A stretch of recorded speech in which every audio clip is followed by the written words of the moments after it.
What is Soulbond? 702.95.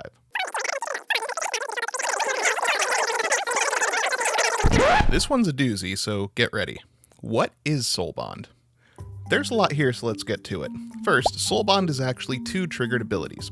The first triggers as the creature with it enters the battlefield and states that you may pair it with another unpaired creature you control. More on that in a minute.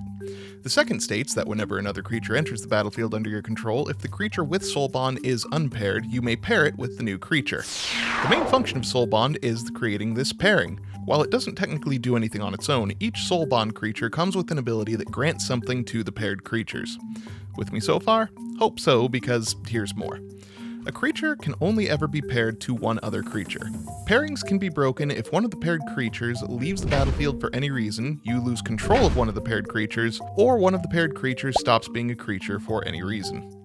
The two paired creatures still function individually, attacking and blocking on their own, each counting as their own target, and so on. Soulbond does not target, so even creatures with Shroud can end up paired. If you have multiple possible pairings for a Soulbond creature entering the battlefield, you don't choose which it gets paired with until the trigger resolves. Abilities and bonuses granted by a pairing cease to apply the instant the pairing ends for any reason. Abilities that have been activated and are already on the stack remain unaffected. If two Soulbond creatures get paired, they both get the abilities and bonuses granted by the other in addition to their own. Even if a paired Soulbond creature loses Soulbond, the pairing remains in place until it would be broken normally. Okay, we did it. This one definitely confused people.